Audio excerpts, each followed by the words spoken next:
Hello, everyone. I'm so sorry that we are starting late. It was Mercury retrograde, technical snafus. I was trying to get on and the program wouldn't let me in, but I'm here now and I'm really happy to be with you all and to be talking today about our chakras, our energy body, and this thing that I call charge.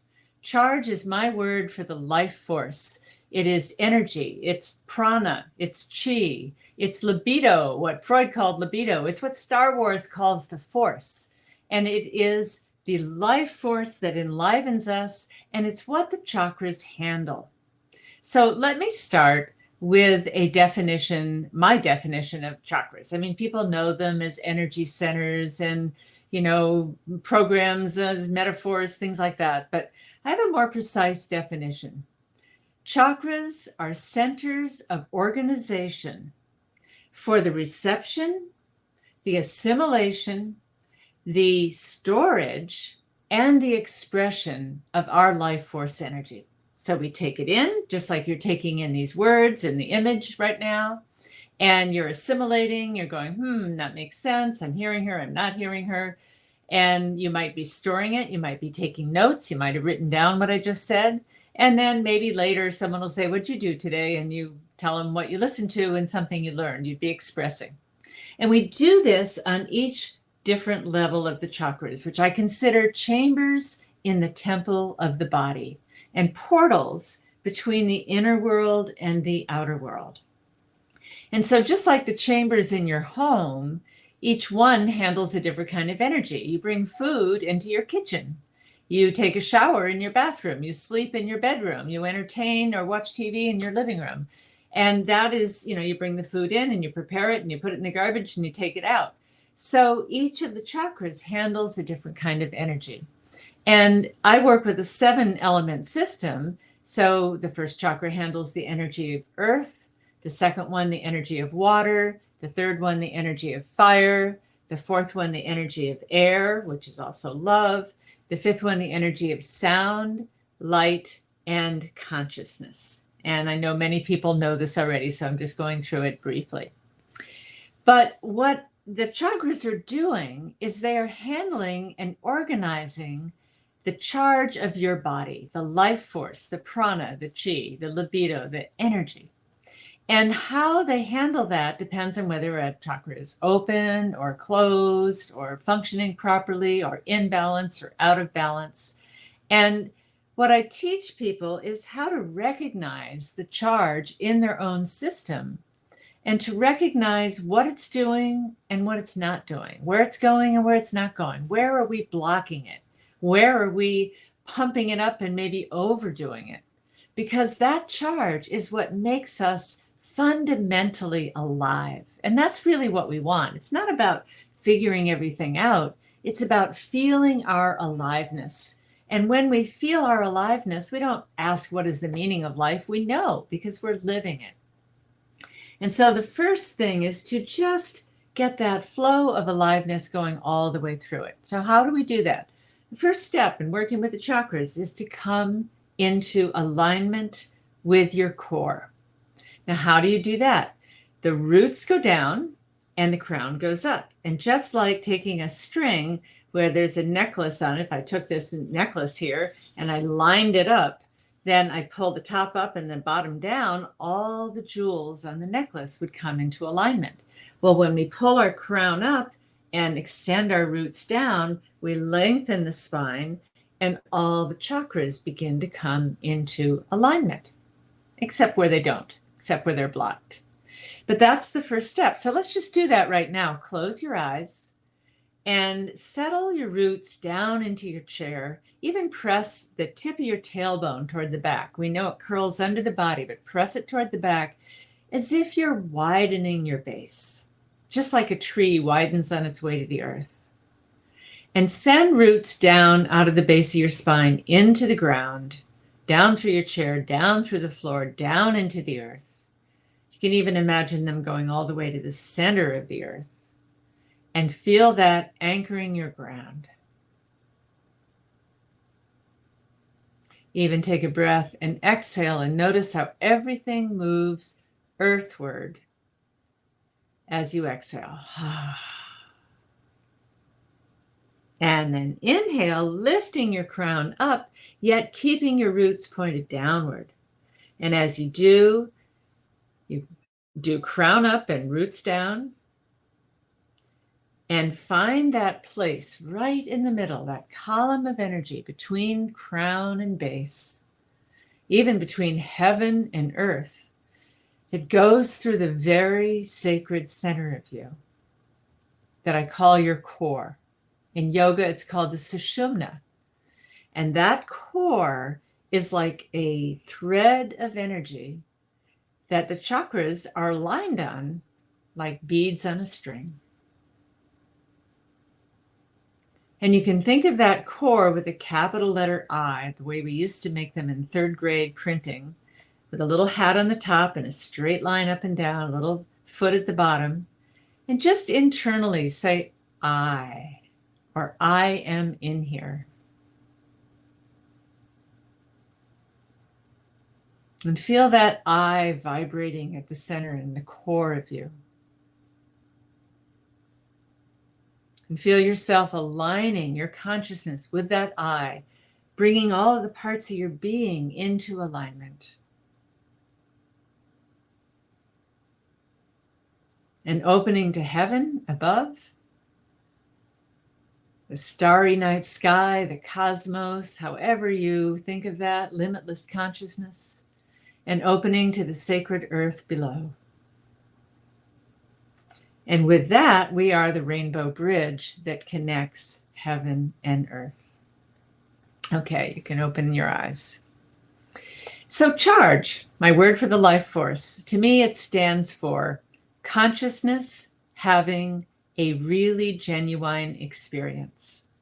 And I come to this from many decades of working with clients and working with their issues and working as a somatic psychotherapist and a yoga teacher and a workshop presenter and all that I do, and watching people's life force and where it goes and where it doesn't go and how they manage or how they handle their life force.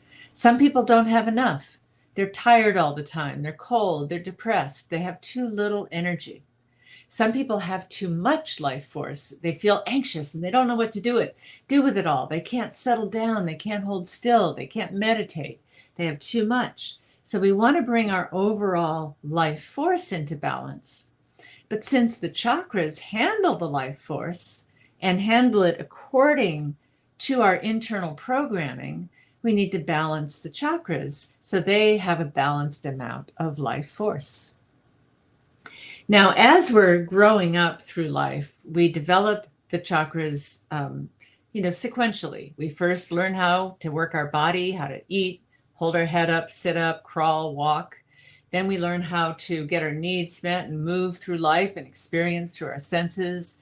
Then we come into our terrible twos and we come into our power. Then we open into the social world as we go to school and start to grow up. That's the heart chakra. We learn to communicate. That's the throat, creativity. And we come into our, teenage years and we open up psychically and open to our own spiritual meaning. And there's a sequential, more or less, development of the chakras as we grow up. Now that's fine. And it's not that we're not learning to communicate when we're still learning to walk. And it's not that we, don't have images in our mind as we're taking on our power, but there is a developmental process. When a child fails to get what they need during these crucial developmental stages, they don't get enough love, they don't get enough guidance, they don't get enough food, they don't get held enough, nobody's talking to them, they don't get enough attention. They fail to get what they need, or they got some stuff they didn't need. They got yelled at, they got hit, they got abused in some way. Then these stages don't develop as they should, and the chakras become out of balance because the life force energy inside your chakras is responding to the cards that life gave you.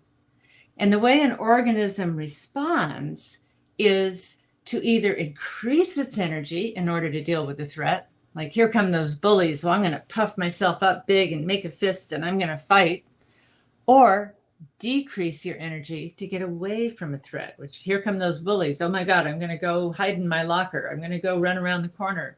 I'm going to run away. And as we do that within each chakra, we either do too much by increasing our energy, or we do too little, we shut it down.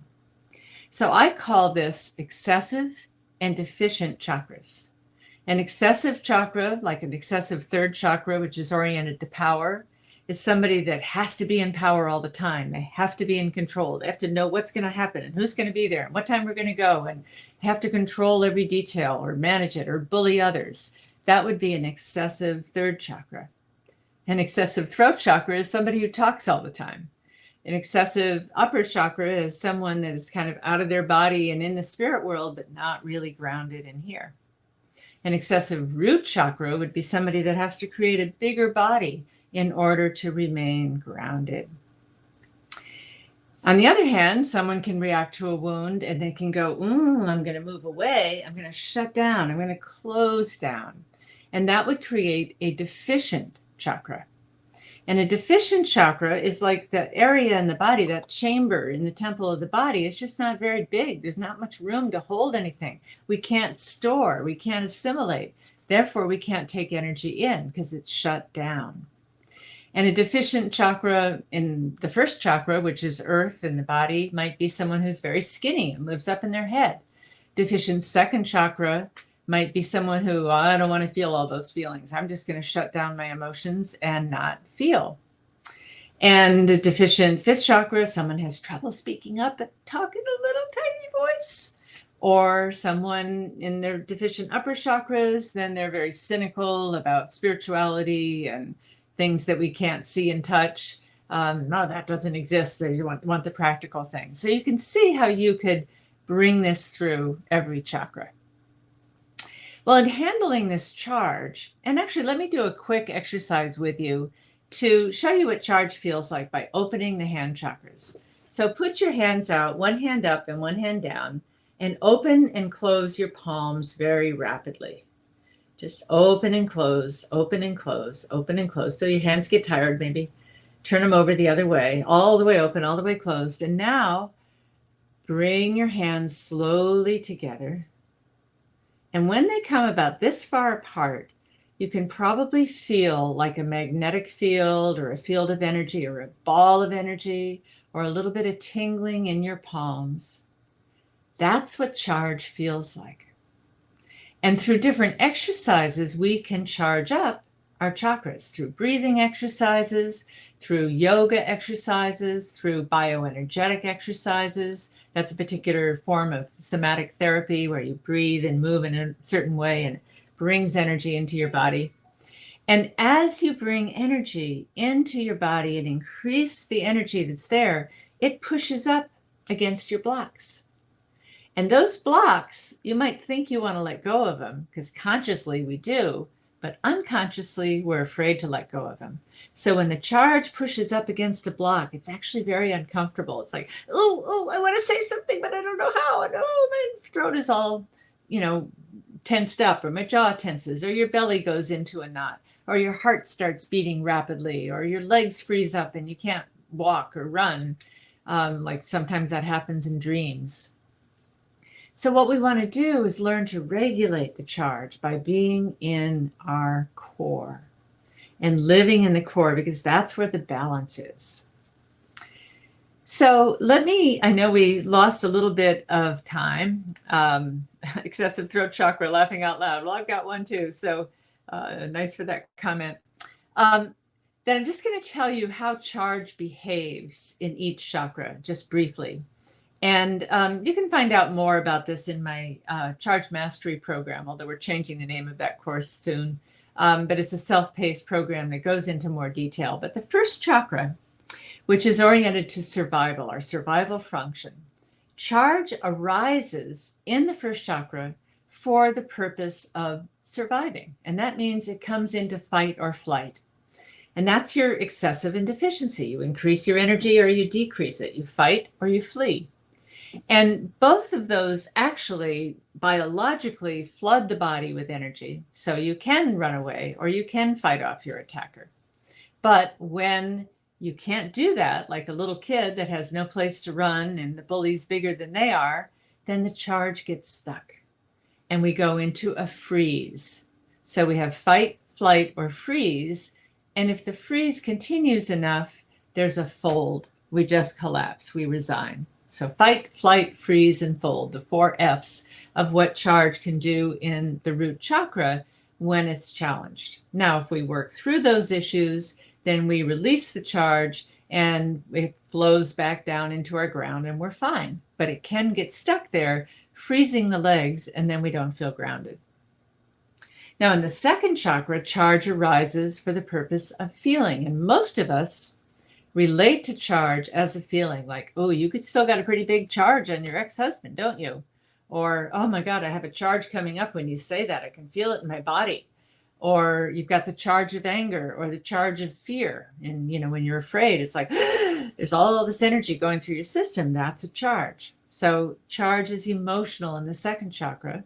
And it's also sexual. There's erotic charge. So when someone is turned on, that's an erotic charge that flows through their body. In the third chakra, charge arises for the purpose of action. It wants to do something. When we can do that action, then we spend the charge and we go back to normal. When we can't, the charge gets stuck in our third chakra. In the fourth chakra, charge arises for the purpose of love. When someone loves you, that's a tremendous charge that's coming in. We soak up charge from our parents, from their love, if it was there. We feel charge from a loved one, you know, when we're in their arms or from their attention. And we give love. We give that charge to other people. It's like breathing, taking in and letting go. In the fifth chakra, charge comes up in communication. You can have a charged communication, like when someone's yelling, that's a really high charge communication.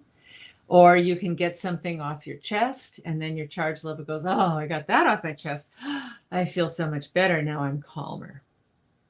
Here, the charge is imagination. And we can imagine something and feel a tremendous charge about it. Or we can on purpose imagine like white blood cells going to a wound and healing it.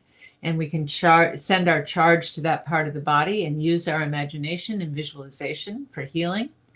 And in the seventh chakra, charge is consciousness itself. And the more charge we have, the more awareness there is, because charge awakens awareness in the body.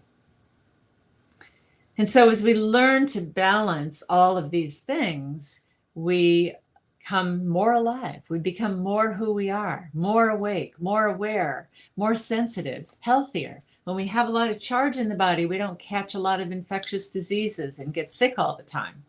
So balancing our charge and mastering it in life is a really important task.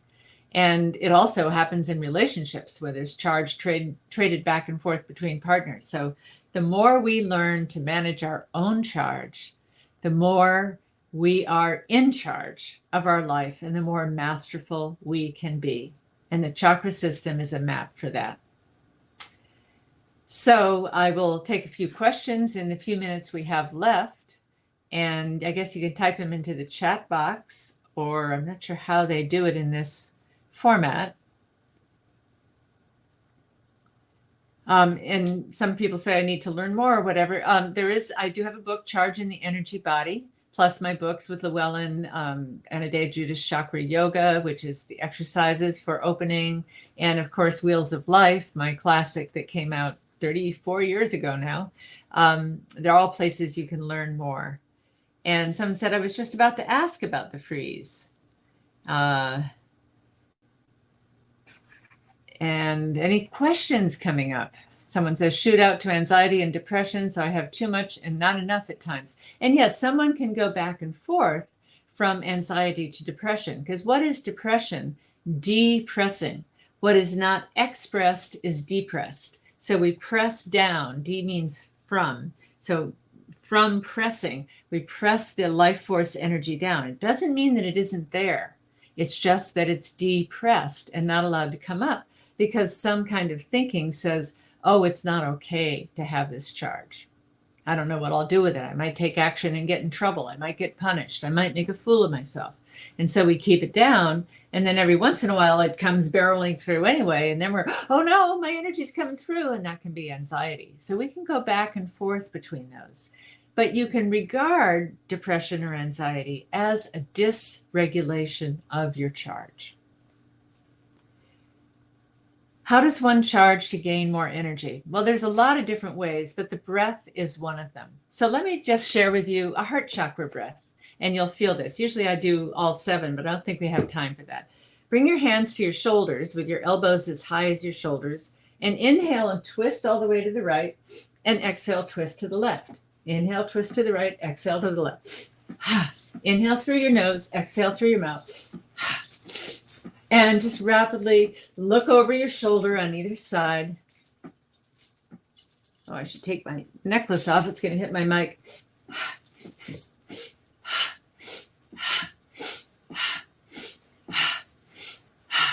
And then slowly come to a stop. Stop in the middle and just feel the buzz. There's a charge of energy in your field. You might feel it around your head. Your hands and arms might feel a little lighter. You're going to probably feel it more in your upper body because we didn't do the charging exercises for the lower chakras. Can you discuss the lower chakras, those that are below Muladhara? Thank you. Well, frankly, I don't believe that. I think we have 7 major chakras and they are mapping onto the body. And I actually don't go very far with the ones outside of the body because there's not much we can do about them. They don't map onto the body. And the 7 chakras is such an elegant, complete system that I don't really talk about chakras below the body. What about acting on your goals and the lack of working on them? Well, that would be a 3rd chakra issue. That the energy can go into action and we can take action as necessary when we need to. But when that's blocked, we go, oh, I'm not so sure I know how to do it. I'm not sure I'll do it right. What if I make a mistake? Maybe I shouldn't. Maybe it's too much. We doubt ourselves. Then we don't follow through. That's a kind of block in the 3rd chakra. And when the 3rd chakra is blocked, the life force energy comes and hits it and then turns around and ricochets back against the self in a vicious inner critic. So it kind of hits a wall and turns back against the self. Linda says, I need your course badly. Charge in the Energy Body is the book, and the Charge Mastery Program is the course on my website, AnodeaJudith.com. Thank you for addressing and expressing and depressing. Great. What's the exercise for the 3rd chakra? Well, it's a little more difficult to show you. Maybe I can move back. You actually move your belly forward on the inhale and take that midsection around the inside of a barrel. So inhale forward, exhale back. Exhale through the mouth. And you try to keep your shoulders over your hips. And then go in the other direction. So that's your 3rd chakra. Do you have any thoughts on how Kundalini relates to the chakras? Is that too long a conversation? Well, it is a long conversation, but Kundalini is very intense charge. And it's so intense that it actually pushes through the blocks the way a hot poker pushes through the knots in bamboo. And in fact, the blocks in the chakras in the old texts are called grantis, which translates as knots, K-N-O-T, like knots. You can't get through the knot. But I say that that's actually where we are not, where we do not, where we cannot, where we will not. And when we learn to say yes instead of a not, then we undo the knots and the energy breaks through. Okay, well, it's 1:30. I don't know if I have to end on time. I know we started late. I'm happy to go on, but there may be a schedule here. And Anna, if you can let me know, I can answer a few more questions. Great. Website again, AnodeaJudith.com, ANODEAJUDITH.com. Anodea Judith, just my name. My name isn't Kristen Levine. We had to get on through a different route because I couldn't get on through myself. So is it possible to have all the chakras blocked, and where would you start to focus? I always start with the ground. You don't want to go opening things up when you're not grounded. And think of the ground like the two legs plug into the earth, the way your TV set has two prongs that plug into the wall. Once you have that plugged in, you can open to any channel that you want. And so the same way, the chakras are like the different channels, but we need to be plugged into the earth. Ground keeps you safe. It keeps you from having too much excess. It gives you a place to send the energy that you want to get rid of. And so I would start with that, because when you're not grounded, the other chakras may freeze up in response because they don't feel safe. When we feel safe, we feel grounded. When we don't feel grounded, we don't feel safe. So any more? Regarding your books, which is more based in theory and which would you recommend for practice? The theory is mostly in Wheels of Life, and the practice is mostly in the Chakra Yoga book. And these are both Llewellyn books. The Charge in the Energy Body is both theory and practice. And I have one on manifestation, was top down through the chakras. I have one on the global heart, which is the evolution of culture through the chakras. I have one on psychology, which is Eastern body, Western mind. That's, really the psychological issues. Those are the main books. Does blockage cause physical issues, as in third chakra equal heartburn? Blockage does cause physical issues eventually. It may not start out that way, but if it stays blocked, the energy will build up, and you'll get, if it builds up in your throat, you'll get tight shoulders and tight jaw. If it builds up in your belly, you might get heartburn or indigestion or an ulcer or something like that. It might, give you chest issues or heart disease. If it gets blocked in your heart, you could have, menstrual disorders or reproductive issues or bladder dysfunction if it gets blocked in your second chakra. So the chakras also relate to physiological organs and systems of the body. You said that a person is overweight because they are not grounded. How do you heal this? Well, that would be a little too simple, but I would say an excessive first chakra that is trying to compensate for not being grounded tends to do that by making a larger body. Now, the body is a storage battery for charge. So if we grew up and had to store a lot of charge that we couldn't release, like a tension when yelling was coming in and we couldn't talk back, then we had to create a big body to store it in. So the healing of that is to discharge, to let your emotions out, to pound a pillow with a baseball bat, do something safe, to, move about. Like exercise works to lose weight because it discharges, not just because it's burning calories, but because it discharges. Talk, write in your journal. The more you get from the inside out, the less your body needs to hold. And then you can, really the weight is just stored charge. So the more you discharge it, then you don't need the weight anymore. That's why people who lose weight gain it right back again. If they haven't discharged, their body is still responding to the charge they're holding in their soul. Do you ever give workshops or Zoom sessions? I give workshops all the time, or I did before COVID, and I do some online now. I've got a fifth chakra one coming up Thursday and Friday. It should be on my website. This is once a month chakra, and we're up to fifth chakra. But if you want to learn, the first day, Thursday, is on theory, and Friday's on practice, fifth chakra. Then a month from now, we'll do sixth and seventh. And I teach all over the world. And I did before COVID, and I will probably start traveling again. But I have many online things as well. And since COVID, I created a lot of online self-paced courses so that you can buy the whole course. You can do it at your own pace. And you can go through and you'll have the recordings forever of the exercises and the theory and practices and things to write and things to do in your life. Comprehensive courses you can do on your own. They're all on my website. I do have a YouTube channel. It's probably Anodea Judith. It just, my assistant does all that for me. I don't even know what we call. Some systems of training in ceremonial magic propose to discharge excess energy into the earth and also recover it when there is a shortage. Would you propose to do the same for chakras with excess energy? Yes, you could discharge your excess second chakra energy into water. You could, do a fire ceremony and or a candle ceremony or candle magic, and you know, have that burn up the excess, or take the candle flame into you, you know, energetically, and imagine candle burning in your third chakra if you need more energy. Air, you know, is the breath. Sounding is the throat. So yeah, you can use some of those systems. Okay, so maybe one more question and then we have to wrap it up. And if none is coming, then I thank you all for tuning in today. I'm sorry we started late. I hope I was able to make up for it. And I have so much to share with you. I hope to meet you someday along the Rainbow Bridge and dance through the chakras. So thank you very much. You can find me at AnodeaJudith.com.